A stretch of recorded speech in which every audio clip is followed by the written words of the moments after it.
let's talk about volumes. And the volumes are like how much space something occupies. So let's figure it in a different way. How many boxes are there on this pallet? We can't count them all, but we can do a little trick.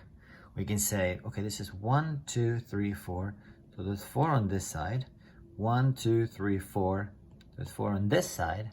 And now we can figure out how many there's in the bottom layer. 4 by 4, just like the area we saw last time, 4 by 4 is 16. So there are 16 on the bottom layer. And how many layers are there? 1, 2, 3, 4, 5. There's 5 of them. So how many layers? We got volume, it's 4 by 4 gives us the bottom layer.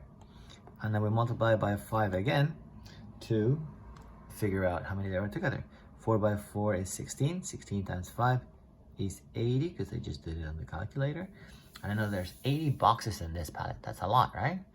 But the cool thing is now we have a formula. Because if we do length times width, like the bottom two, that gives us the area of the base. And then we just multiply it by how many layers there are, and that would be the height. So length times width times height gives us the formula for volume. So let's see another example here.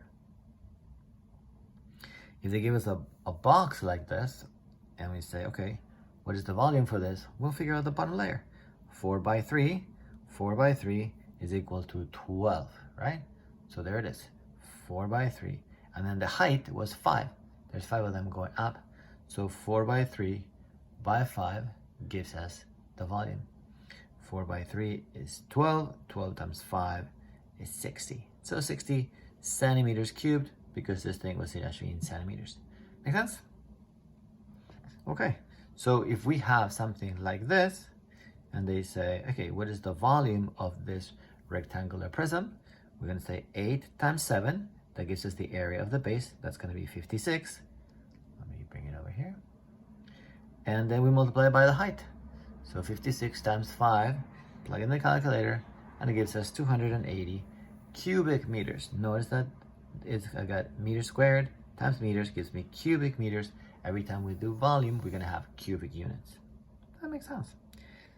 Then this is a different question, because now it says estimate. So what do we do to estimate? We say, okay, it's going to be approximately. This one it's bigger than 1.5, so it's going to round up to 2. This one will round up to 2. And actually, this one will round up to 2. But maybe if we do 0.5s, we can say that this is 1.5. That's pretty close to 1.5. This is close to 2. This is close to 2. So when we figure out the area, it's 2 times 2 times 1.5. That's 4 times 1.5. So it's about 6 cubic meters. Right? If we do it calculated, so we say the exact one, we're going to say 2.3 times 2.1 times 1.6 is 4.83 times 1.6, which is 7.728. So we were a little bit short in our 6, but a pretty good estimate.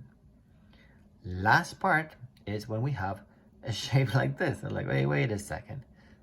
There's no formula for that kind of a shape. But what we can do is we can separate it into 2 different parts. So let's say we cut it there. We're going to say, I'm going to figure out the formula for this, the volume for this. Then I'm going to figure out the volume for the bottom one and add them together. And that's exactly what we're going to do. We're going to say, okay, the big one was 7 by 6 by 5. 7 by 6 by 5. The little guy was 2.2 by 2 by 2.1. 2.2 by 2 by 2.1. So we figure out the volumes.